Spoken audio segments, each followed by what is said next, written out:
এই প্রাসাদেই নাকি সিরাজউদ্দৌলাকে ষড়যন্ত্র করে এনে হত্যা করা হয়েছিল। কামানটির এই বিশালতা এবং বিশাল ক্ষমতার জন্যই নাম দেয়া হয়েছিল জাহান কোষা। প্রচলিত আছে তাকে নাকি এখানে জীবন্ত কবর দেয়া হয়েছিল। হ্যাঁ, ঠিকই শুনেছেন। এই সুড়ঙ্গ বেয়ে নাকি ব্যবসায়ী এবং নবাবরা গোপনে জগৎ শেঠের সঙ্গে বৈঠকে যেতেন।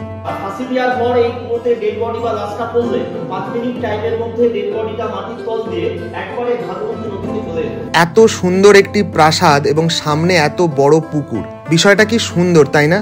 নমস্কার, আমি ইন্দ্রজিৎ, আবারও একটি নতুন ভিডিওতে welcome. This video is the continuation of our Murshidabad trip. Previous ভিডিওতে আমরা বেড়াতে গিয়েছিলাম 300 বছরের পুরানো কাটরা মসজিদ, যেখানে রয়েছে বাংলার প্রথম নবাব মুর্শিদ কুলি খাঁয়ের সমাধি। অত্যন্ত সুন্দর এবং ঐতিহাসিক এক অভিজ্ঞতা হয়েছিল সেখানে। আজকের ভিডিওতে আমরা এই ঐতিহাসিক শহরের আরো বেশ কিছু ঐতিহাসিক স্থান ঘুরে দেখব। তাই সময় নষ্ট না করে চলুন শুরু করা যাক। গুড মর্নিং সবাইকে। এখন বাজে সকাল কটা? 8:15। 8:15। যদিও আমাদের রুমে কোথাও ঘড়ি টড়ি নেই। আমরা স্নান করে একদম রেডি, যখন ব্রেকফাস্টের জন্য ডাকবে যাব। এই বাবু এখনো মুড়ি দিয়ে ঘুমোচ্ছে। এই ওঠ, মানে মুর্শিদাবাদে এসে নবমী আনা লেগেছে ছেলের। উঠে পর দেরি হয়ে যাবে। অরিন্দম দা, কোথায় কোথায় প্ল্যান আছে? দেখি আজকে মনে হয় কসিম বাজার, তারপরে তোর হাজারদুয়ারি, মতিঝিল এগুলো দেখা যাক কতটা কি কভার করা যায়। নিউ ভিজিটার্স আরেকটা কথা, we are ready for breakfast. কোথায় রে? বালিশ নিয়ে কোথায় যাচ্ছিস? আমি এত ঘুম প্রেমী, রাস্তায় যদি ঘুম পায় তো বালিশ নিয়ে ঘুমাবো। ভালো হয়েছে।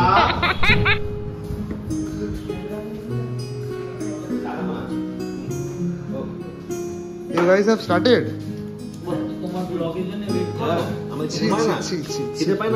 এত নিষ্ঠুর তোমরা।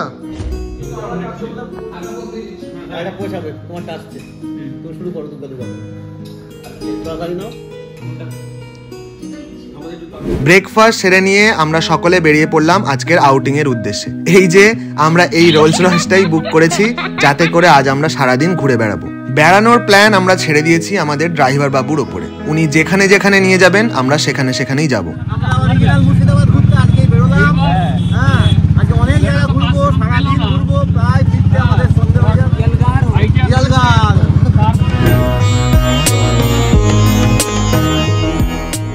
ড্রাইভার বাবুর থেকে জানতে পারলাম আমাদের প্রথম স্টপ জাহান কোষা কামান। প্রায় মিনিট 25 পর আমরা পৌঁছে গেলাম। ওই যে দূরে কামানটি, এই জায়গাটির নাম তোপখানা, কারণ এখানেই মুর্শিদ কুলি খাঁয়ের গোলা বারুদ রাখা হতো। তার শেষ নিদর্শন হলো ইতিহাস বিখ্যাত এই জাহান কোষা কামান। জাহান কোষা শব্দের অর্থ জগৎজয়ী। কামানটি বহু বছর একটি অশ্বত্থ গাছের গোড়ায় পরিত্যক্ত অবস্থায় পড়েছিল। পরবর্তীতে এএসআই এই বেদিতে এটিকে একটি ঐতিহাসিক দর্শনীয় বস্তু হিসাবে স্থাপন করে। চলুন এবার কামানটির কাছে যাওয়া যাক।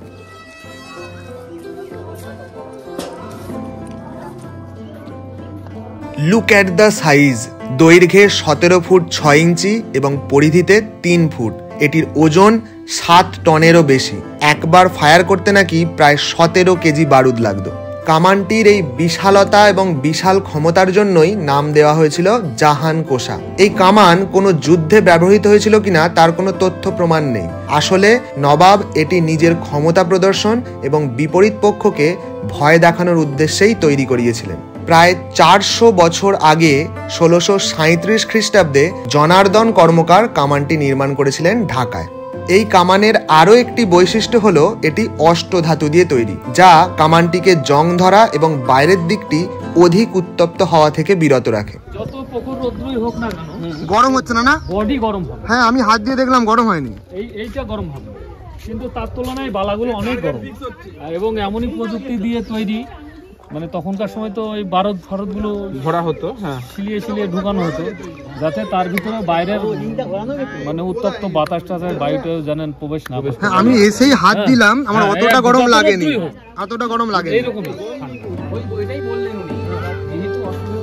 এই বিশাল কামানটির কাছে প্রায় 15 মিনিট সময় কাটিয়ে এবার আমরা চললাম আমাদের পরবর্তী গন্তব্যের উদ্দেশ্যে। ড্রাইভার বাবুর কাছ থেকে জানতে পারলাম আমাদের পরবর্তী গন্তব্য কাঠগোলা বাগ। প্রায় মিনিট 5 পরেই চলে এলাম। এই হলো কাঠগোলা বাগের প্রবেশদ্বার। কি সুন্দর, তাই না? চলুন ভিতরে প্রবেশ করি। প্রবেশের সঙ্গে সঙ্গেই চোখের সামনে শুধু সবুজ আর সবুজ, চারিদিকে শুধু গাছ আর গাছ।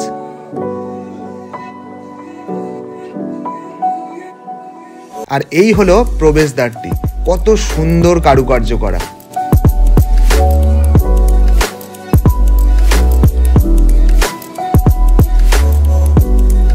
এই জায়গাটিকে কিছু মানুষ কাঠগোলা বাগ, আবার কিছু মানুষ কাঠগোলার বাগানও বলে থাকেন। এই নামকরণ নিয়ে বিভিন্ন মত প্রচলিত আছে। কিছু মত অনুযায়ী এখানে নাকি কাঠগোলাপের চাষ হতো, তাই নাম কাঠগোলা বাগ। আবার কিছু মত অনুযায়ী এখানে নাকি কাঠের গোলা ছিল, তাই নাম কাঠগোলার বাগান। তবে কোনটি আসল মত তা অজানাই রয়েছে।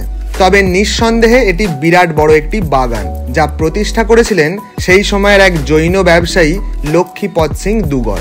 এই বাগানে দুগর পরিবারের 4 ভাই লক্ষ্মীপদ সিং, ধনপদ সিং, ছত্রপদ সিং এবং মহিপদ সিং দুগরের ঘোড়ায় চড়া মূর্তি করা আছে। এটি তাঁদেরই মধ্যে কারো একজনের মূর্তি। এই বাগান প্রতিষ্ঠা করা হয়েছিল এই ব্যবসায়ী পরিবার এবং মুর্শিদাবাদের বিভিন্ন নবাবদের মিট আপ এবং আমোদ প্রমোদের জন্য। বাগানটির আয়তন 30 একর, অর্থাৎ প্রায় 48 বিঘা। ভাবুন কত বড় এলাকা জুড়ে শুধু গাছ আর গাছ। এই জায়গাটি হলো আসল এন্ট্রি পয়েন্ট। এন্ট্রি ফি 30 টাকা পার পার্সন। আর এই জায়গাটিতে বেশ কিছু গাইডস থাকেন, আপনারা চাইলে 100 টাকা দিয়ে ভাড়া করতে পারেন। আমরাও একজন গাইড নিয়েছিলাম। কাঠগোলা বাগে কি কি দেখার স্থান আছে এটি তার লিস্ট। দেখুন কত কিছু দেখার আছে কাঠগোলা বাগে। চলুন দেখা যাক আমরা কটা কি দেখে উঠতে পারি। ওই দেখা যাচ্ছে কাঠগোলা প্যালেস, যেটি অত্যন্ত সুন্দর। এই প্যালেসেই বসতো ব্যবসায়ী এবং নবাবদের বৈঠক এবং চলতো আমোদ প্রমোদ। বর্তমানের বিভিন্ন টিভি সিরিয়ালস এবং টলিউড ও বলিউড মুভিজেও এই প্যালেসকে দেখানো হয়েছে। আমরা একটু পরে যাচ্ছি ওটির দিকে। দেখুন কি সুন্দর একটি সিংহদ্বার। এটি আসলে এক বিখ্যাত গোপন সুড়ঙ্গের সিংহদ্বার, যেটি বিস্তৃত রয়েছে এই কাঠগোলা বাগ থেকে সেই সময়ের বিখ্যাত অথবা কুখ্যাত ধনবান জগৎ শেঠের বাড়ি পর্যন্ত, যা প্রায় 2 কিলোমিটার। এই সুড়ঙ্গ বেয়ে নাকি ব্যবসায়ী এবং নবাবরা গোপনে জগৎ শেঠের সঙ্গে বৈঠকে যেতেন। তবে এই সুড়ঙ্গ বর্তমানে ব্যবহারের সম্পূর্ণ অযোগ্য, কারণ সুড়ঙ্গ বর্তমানে ভরে আছে ভাগীরথীর জলে। দেখুন সুড়ঙ্গের মুখে জল দেখা যাচ্ছে। সুড়ঙ্গ তো গোপন এবং আছে মাটির নিচে, তবে সামনের এই গোলাপি রঙের স্ট্রাকচারটি আসলে বাউরি, যা রানী কিংবা মহিলাদের স্নান করার জায়গা। দুদিকে উঁচু দেওয়াল এবং দেওয়ালে সিঁড়ি বানানো, যা বেয়ে নিচে নেমে কুয়োর জলে স্নান করা হয়। এটি আসলে এক রাজস্থানী কনসেপ্ট। সুড়ঙ্গের পাশেই রয়েছে বিশ্ববিখ্যাত ইতালীয় ভাস্কর, চিত্রকর, স্থপতি এবং কবি মাইকেল এঞ্জেলোর পাথরের তৈরি এক মূর্তি। এই বাগানের প্রতিষ্ঠাতা লক্ষ্মীপদ সিং দুগর নাকি মাইকেল এঞ্জেলোকে খুব অ্যাডমায়ার করতেন, তাই তিনি তার বাগানে সেই সময়ের দিবাকর ভাস্করকে দিয়ে এই মূর্তি স্থাপন করেছিলেন।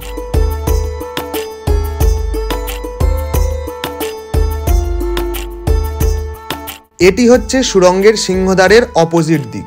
এই সুন্দর কক্ষটি নাকি ব্যবহৃত হতো দাসীদের পাহারা কক্ষ হিসাবে। রানী এবং মহিলারা যখন স্নান করতেন, দাসীরা এখান থেকে পাহারা দিতেন। এই হচ্ছে সেই কুয়ো এবং অ্যাবান্ডান্ট কপি কল। পাহারা কক্ষ থেকে বাউরিটিকে এই রকম দেখায়। দেখুন সিঁড়ি করা আছে এবং বর্তমানে সুড়ঙ্গের মুখে ভরে আছে ভাগীরথীর জল। পাহারা কক্ষ কত সুন্দর করে বানানো হয়েছিল, দেখুন কত সূক্ষ্ম কারুকার্য। চলুন এবার প্যালেসটির কাছে যাওয়া যাক।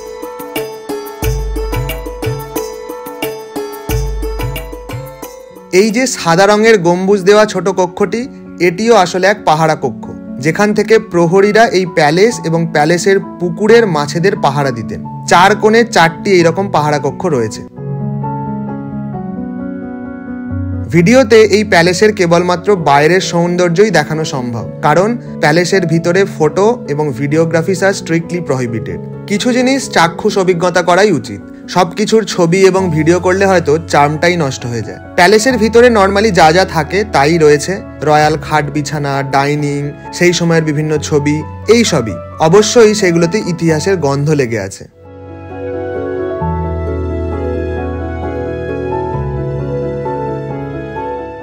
চলুন এবার প্যালেসটির পুকুরটি দেখা যাক। সুন্দর পাথর বাঁধানো সিঁড়ি করা আছে। সবচেয়ে আকর্ষণীয় এই পুকুরের মাছগুলি। দেখুন, খাবার না দিতেও কত মাছ এখানে। মাছগুলি কিন্তু বেশ বড়, ওই দেখুন। সেই সময় নাকি দুগড় পরিবার এই পুকুরে অনেক বড় বড় মাছ ছেড়ে রাখতেন এবং মাছেদের নাকি সোনার নথও পরানো হতো। জৈনরা তো মাছ মাংস এমনকি পেঁয়াজ রসুনও খান না, তবে মাছেদের নাকি দুগড় পরিবার ভগবানের ন্যায় যত্ন করতেন। মাছ মারা গেলে মাছেদের সুন্দর সমাধি করে রাখতেন। এই বাগানেও রয়েছে সুন্দর সুন্দর মাছেদের সমাধি। ঘুরতে ঘুরতে নিশ্চয়ই চোখে পড়বে আমাদেরও। পুকুর থেকে প্যালেসটি কি অপরূপ লাগছে দেখতে।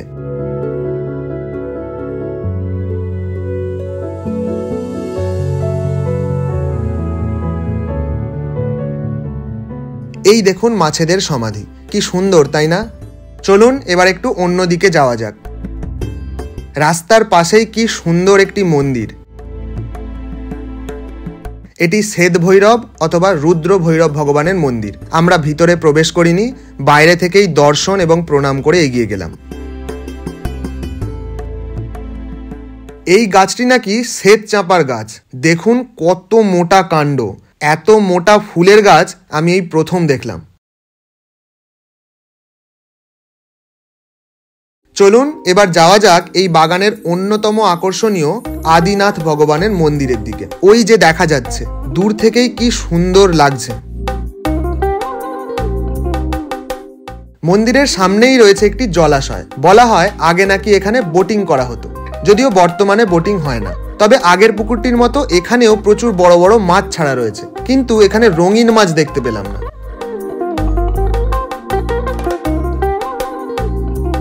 এই হলো আদিনাথ দেবজির মন্দিরের ফ্রন্ট ভিউ। মন্দিরের ভিতরে ছবি এবং ভিডিও তোলা বারণ, তাই দেখাতে পারলাম না। ভিতরে রয়েছে আদিনাথ দেবজির মূর্তি এবং অত্যন্ত সুন্দর কারুকার্য। মন্দির দর্শন করে ঘুরতে ঘুরতে চলে এলাম প্যালেসটির সামনের দিকে।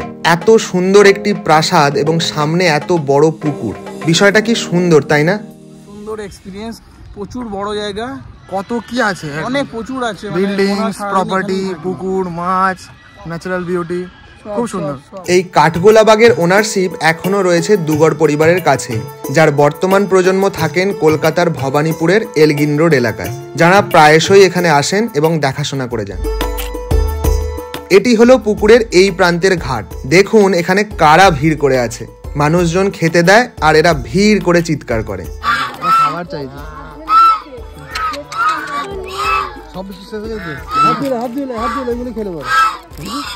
এখানেই শেষ হলো আমার কাঠগোলাবাগ ভ্রমণ।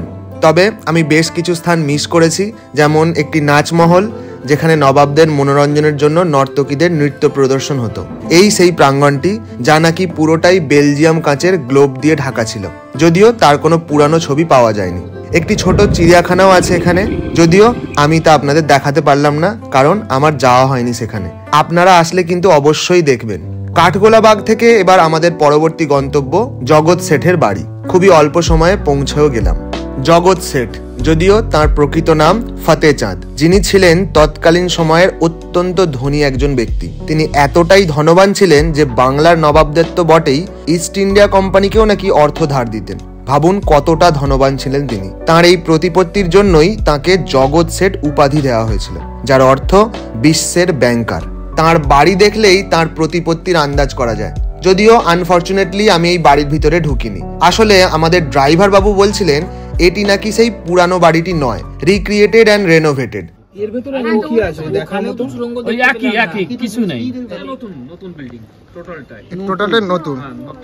এই দেখার মতো কি আছে ভেতরে? ওই তো বললাম, তখনকার সময়ের ওই সব দলিল পত্রগুলো আছে। হ্যাঁ, তারপরে জামা কাপড়। সেই সময় আমার যেন কেমন উৎসাহটা কমে যায়। মনে হচ্ছিল আর্টিফিশিয়াল কিছু দেখে লাভ নেই। তবে সেটি আমার ভুলই ছিল। যাই হোক, ভিতরে ঢুকে দেখলে ভালো হতো। তবে আমাদের 4 জন সদস্য গিয়েছিল ভিতরে। এটি এখন মিউজিয়াম হিসাবে রাখা হয়েছে। অনেক কিছুই আছে এখানে, তবে অনেক কিছুরই ছবি এবং ভিডিও করা বারণ। কাঠগোলাবাগের সেই সুড়ঙ্গ এই বাড়ি পর্যন্তই বিস্তৃত। এই সেই সুড়ঙ্গের প্রবেশদ্বার, যদিও সুড়ঙ্গের ভিতরে ছবি এবং ভিডিও করা নিষিদ্ধ। আপনারা আসলে অবশ্যই ভিতরে ঢুকে দেখবেন। আমার মতো বোকামি একদম করবেন না। যাই হোক, জগৎ শেঠের বাড়ি থেকে এবার আমাদের নেক্সট ডেস্টিনেশন নসিপুর রাজবাড়ি, যা জগৎ শেঠের বাড়ির একদম কাছেই। মিনিট 2 পরেই চলে এলাম। নসিপুর রাজবাড়ি এই হলো নসিপুর রাজবাড়ি। একটু চেনা চেনা লাগছে না? আসলে এই রাজবাড়ি মুর্শিদাবাদের বিখ্যাত হাজারদুয়ারি প্যালেসের অনুকরণে তৈরি। যেহেতু জায়গাটির নাম নসিপুর, তাই নাম নসিপুর রাজবাড়ি। আর রাজবাড়ি বলার কারণ হলো এটি নসিপুরের রাজ পরিবারের সঙ্গে সম্পর্কিত। এটি হলো রাজা দেবী সিংহের রাজপ্রাসাদ, যা স্থাপিত হয়েছিল 1776 খ্রিস্টাব্দে। তবে দেবী সিংহ প্রকৃতপক্ষে কোনো রাজা ছিলেন না, ইংরেজরা তাকে রাজা উপাধি দিয়েছিল। তিনি ছিলেন ব্রিটিশ আমলের কুখ্যাত ট্যাক্স কালেক্টর, ছিলেন অত্যন্ত নৃশংস এবং অমানবিক। স্ত্রী পুরুষ নির্বিশেষে অমানবিক অত্যাচার করে ট্যাক্স আদায় করতেন। ট্যাক্স দিতে না পারলে নাকি প্রজাদের অন্ধ করে দিতেন, শরীরের ওপর দিয়ে ভারী ভারী রোলার চালিয়ে দিতেন এবং ফাঁসিও দিতেন। এই রাজবাড়ির ভিতরে ফাঁসিঘর এবং কারাগারও রয়েছে। বর্তমানের এই বিল্ডিংটি নাকি আদতে দেবী সিংহের কোর্ট বা আদালত ছিল। এটি 1865 সালে রেনোভেট করেন তাঁরই উত্তরপুরুষ কীর্তিচন্দ্র সিং বাহাদুর। এটি এখন মিউজিয়াম হিসেবে প্রদর্শন করা হয়। চলুন ভিতরে প্রবেশ করি। প্রবেশ মূল্য 20 টাকা পার পার্সন। এখানেও গাইডস পাবেন, আমরাও একজন গাইড নিয়েছিলাম। প্রবেশের সঙ্গে সঙ্গেই ডান দিকের যে রুমসগুলি, এগুলো নাকি অফিস রুম ছিল, যাদের বলা হয় সেরেস্তা ঘর। আর বাঁ দিকের বাগান মতো স্থানটি, এখানে নাকি ছিল বাইজি মহল। পুরোটাই নাকি বেলজিয়াম কাঁচে ঘেরা ছিল। দূরে যে মন্দিরের চূড়া দেখা যাচ্ছে, ওটি হলো মুর্শিদাবাদের সব থেকে বড় মন্দির, দেবী সিংহের রামচন্দ্রের মন্দির। আমরা একটু পরে দর্শন করব।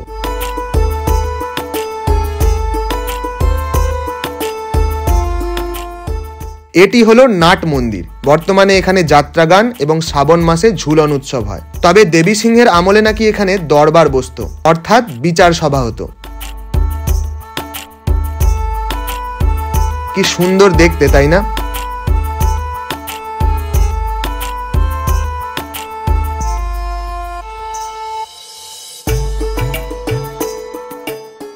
এই পোর্শনটাতেই ছিল বাইজি মহল। এখানে নাকি সেই সময়ের বিখ্যাত বাইজি হীরাবাই নৃত্য প্রদর্শন করতেন। তিনি ছিলেন 16 বছর বয়সী, 6 ফুট 2 ইঞ্চি উচ্চতার অতীব সুন্দরী এক ইরানি নৃত্যশিল্পী। তাকে the dream girl of 18th সেঞ্চুরিও বলা হতো।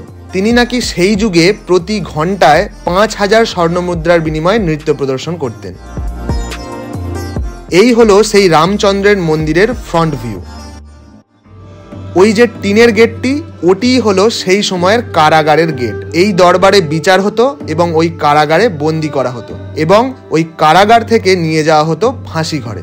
এই হলো সেই ফাঁসি ঘর। দড়ি বাঁধা এবং হ্যাঙ্গার সিস্টেম ছিল। আর এই কোণা থেকে এই কোণা পর্যন্ত যে পায়ের নিচে যে স্ল্যাব বসানো দেখেছেন, এখানে কিন্তু কোনো স্ল্যাব ছিল না, নিচে ছিল মানে কাঠ থাকতো। মানে দড়িটা যখন গলায় ঢুকিয়ে দিত, কাঠটা পায়ের তলা থেকে সরিয়ে নিলে ফাঁসি কাটে ঝুলে যেত। আর ফাঁসি দেওয়ার পর এই কুয়োতে ডেড বডি বা লাশটা পড়লে 5 মিনিট টাইমের মধ্যে ডেড বডিটা মাটির তল দিয়ে একবারে ভাগমূর্তি নদীতে চলে যেত। আপনাদের মতো বেড়াতে এসে 17 বছর আগেকার কথা বলছি, একটা বাচ্চা ছেলে দেখতে এসে কুয়োতে পড়ে গিয়ে মারা গেছিল। আবার ধরুন দ্বিতীয়বার যাতে কোনো অ্যাক্সিডেন্ট ঘটতে না পারে, এই জন্য প্রশাসন থেকে সিল করে গেটে বন্ধ করে দেয়। এখানে বন্দি এবং ফাঁসি হওয়া ব্যক্তিরা কিন্তু সকলেই ছিল সাধারণ প্রজা, যারা ট্যাক্স বা খাজনা দিতে পারতো না বলে তাদেরকে এইভাবে শাস্তি দেওয়া হতো। ভাবুন কতটা নৃশংসতা। বিশ্বের সুন্দরী বাইজি ছিল হীরাবাই, যার নাম শুনে এসেছেন। 6 ফুট 2 ইঞ্চি লম্বা, লখনৌর নামকরা ডান্সার বাইজি হীরাবাই। কিন্তু অরিজিনাল ছবি এটা, অরিজিনাল ছবিটা নষ্ট হয়ে যাওয়ার পর পাশের ছবিটা কম্পিউটার ছবি নতুন করে করা হয়। এটা ওয়ারিং হেস্টিংস এর ছবি, হেস্টিংস। আর এই ছবিটা রাজা দেবী সিং যার বাড়ি দেখতে এসেছেন, যাকে ইতিহাসে টাটা দেবী সিং নামে পরিচিত। চলুন এবার রামচন্দ্রের মন্দিরটি দর্শন করি। আচ্ছা, মন্দির দর্শন করুন। রামচন্দ্র দেবের মন্দির। আমি কালী মন্দিরে পরে যাবো। এখানে হিন্দুদের 108 ফুটের মূর্তি প্রথমে দর্শন করুন। 33 কোটি দেবতার মন্দির। ভিতরে আছে সোনার রাম সীতা, সোনার মূর্তি আছে। ভিতরে যে লাল কাপড় পরানো যে মূর্তিগুলো দেখতে পাচ্ছেন, রাম, লক্ষ্মণ, সীতা, ভারত, শত্রুঘ্ন, হনুমান। 6টা মূর্তির মধ্যে 3টি অষ্টধাতু, 3টি সোনার। এই মন্দিরে এখনো দৈনন্দিন দুবেলা নিত্য পুজোটা সকাল সন্ধ্যে হয়। শ্রাবণ মাসে সব থেকে বড় উৎসব হয় ঝুলন। 5 দিনের জন্য বেদিতে নিয়ে এসে সিংহাসনে মূর্তিগুলিকে এনে সাজানো হয়। পাথরের কাজটা দেখুন, এই আর্চ থেকে এই আর্চ, এই যে এত বড় একটা ধনুকা আকার পাথর দেখুন। এখন তো মেশিনে হচ্ছে, 250 বছর আগে আপনারা নিশ্চয়ই জানেন কোনো মেশিন বা পাথর কাটা যন্ত্র ছিল না, সম্পূর্ণ কাজটা ছেনি হাতুড়ির সাহায্যে হাতে কেটে তৈরি করে। দেবী সিংহ জীবনের শেষের দিকে এসে নাকি তার কুকীর্তির জন্য বেশ অনুশোচনা করতেন এবং বেশ আধ্যাত্মিক হয়ে উঠেছিলেন। ওইদিকে আরো বেশ কিছু মন্দির রয়েছে দেবী সিংহের ডাকাত কালীর মন্দির। এই কালীমাকে দেবী সিংহ 3 রূপে পূজা করতেন, কালী, দুর্গা এবং লক্ষ্মী। এটি হলো একটি রাধাকৃষ্ণের মূর্তি, কি মিষ্টি তাই না? আর এর পাশেই রয়েছে সেই কালীমা। প্রচন্ড জাগ্রত কালী, আপনারা ভক্তির সহ প্রণাম করবেন, যে যা পারবেন, যার যা সমর্থন, মায়ের নামে কিছু পুজোর নামে প্রণামী থালা আছে, কিছু প্রণামী দিয়েও সাহায্য করবেন। এই পয়সাটা রাখা থাকে মায়ের পুজো উৎসব নয়নয়ন সেবায় খরচা হয়। এটাতে দুর্গা পুজো হলো, এটাতে লক্ষ্মী পুজো হলো এবং এটাতে কালী পুজো হবে। এখানে রয়েছে বেশ কয়েকটি হনুমানজির মূর্তি।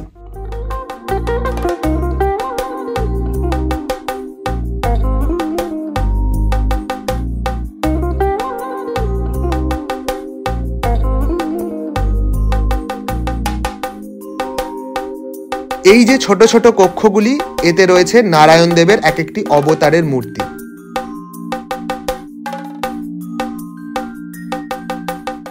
এইভাবে আমরা দেখতে দেখতে এগিয়ে গেলাম।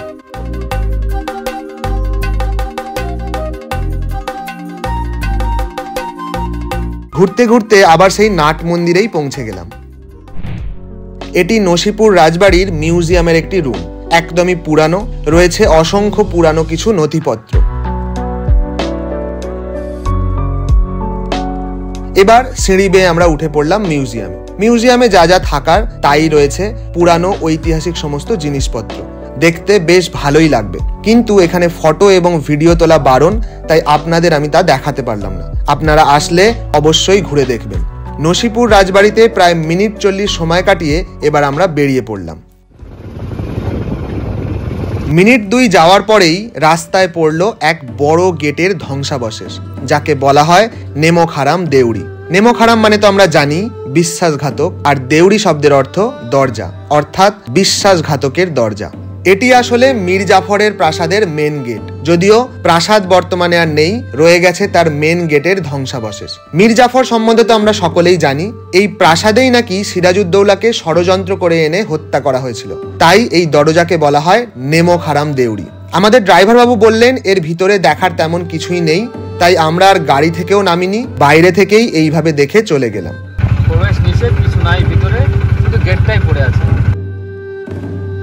মিনিট 2 পরেই চলে এলাম আজিমুন্নেসা বেগমের সমাধিতে। আজিমুন্নেসা বেগম ছিলেন মুর্শিদ কুলি খাঁয়ের একমাত্র কন্যা এবং মুর্শিদাবাদের দ্বিতীয় নবাব সুজাউদ্দিনের স্ত্রী। আজিমুন্নেসা বেগম মারা যান 1734 খ্রিস্টাব্দে এবং তাকে তার বাবার মতোই মসজিদের প্রবেশদ্বারে সমাধিস্থ করা হয়েছিল। তবে প্রচলিত আছে তাকে নাকি এখানে জীবন্ত কবর দেয়া হয়েছিল। হ্যাঁ, ঠিকই শুনেছেন, চলুন প্রবেশ করা যাক। এই নিয়ে একটা বেশ ক্রিপি ইতিহাস প্রচলিত আছে। বলা হয় আজিমুন্নেসা বেগম নাকি একসময় খুব অসুস্থ হয়ে পড়েছিলেন এবং বহু চিকিৎসার পরেও নাকি তিনি সুস্থ হননি। তবে কোনো এক বদ্যি নাকি উপদেশ দেন, তিনি যদি শিশুদের কলিজা অর্থাৎ লিভার খান তবে নাকি তিনি সুস্থ হতে পারেন। শুনেই কেমন গা শিউরে উঠছে, তাই না? অবাক করার বিষয় হলো তিনি তাতে রাজিও হয়ে যান এবং শিশুদের কলিজা খাওয়া শুরু করেন। প্রায় মাস দেড়েক পর নাকি তিনি সুস্থও হয়ে যান। How strange! কিন্তু সুস্থ হয়ে যাওয়ার পরেও নাকি তিনি শিশুদের কলিজা খাওয়া ছাড়তে চাননি। ধীরে ধীরে শিশু চুরি এবং হারিয়ে যাওয়া বাড়তে বাড়তে আজিমুন্নেসার এই কুকীর্তি ছড়িয়ে পড়ে চারিদিকে। প্রজারা অত্যন্ত ক্ষুব্ধ হয়ে ওঠে এবং এই পরিস্থিতিতে আজিমুন্নেসার স্বামীও অবাক এবং ক্ষুব্ধ হয়ে তাকে নাকি জীবন্ত কবর দেন। জানি না এই গল্প কতটা সত্যি, তবে এটি বহুল প্রচলিত। এই সিঁড়ির নিচেই রয়েছে সেই কবর। এই তো সিঁড়ি।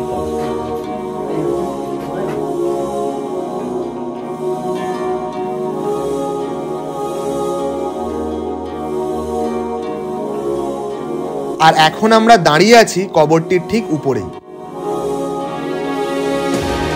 ওই দূরের ছোট স্ট্রাকচারটি আসলে এক মসজিদের ভগ্নাবশেষ। এই সমাধিটির জন্যই নির্মাণ করা হয়েছিল সেই মসজিদ, যদিও মসজিদ পুরোটাই ভেঙে গেছে, পড়ে রয়েছে এইটুকুই। ভালো করে দেখলে বোঝা যাবে এই স্ট্রাকচারটির ডিজাইন কিছুটা কাটরা মসজিদের মতো। কারণ এই মসজিদ কাটরা মসজিদের আদলেই তৈরি করা হয়েছিল। প্রায় মিনিট 10 সময় কাটিয়ে আমরা বেরিয়ে গেলাম। এখন বাজে দুপুর 3:10। আমরা সেই ব্রেকফাস্ট করে বেরিয়েছিলাম, তাই আমাদের সকলেরই খুব খিদে পেয়েছে। কাছেই একটা হোটেলে আমরা লাঞ্চ সেরে নিলাম, কারণ আমাদের এখনো বেড়ানো বাকি আছে। যাব হাজারদুয়ারি প্যালেসে। কিন্তু আমি এই ভিডিওটি এখানেই শেষ করছি, কারণ এরপর ভিডিওটি বেশ বড় এবং বোরিং দুই হয়ে যাবে। তবে আমাদের মুর্শিদাবাদের এখনো বেশ কিছু ঐতিহাসিক এবং দর্শনীয় স্থান বেড়ানো বাকি রইল। নেক্সট ভিডিওতে আমরা সেগুলো সব ঘুরে দেখব। তাই if you wish you can stay tune for the upcoming videos. Till then take care and good bye.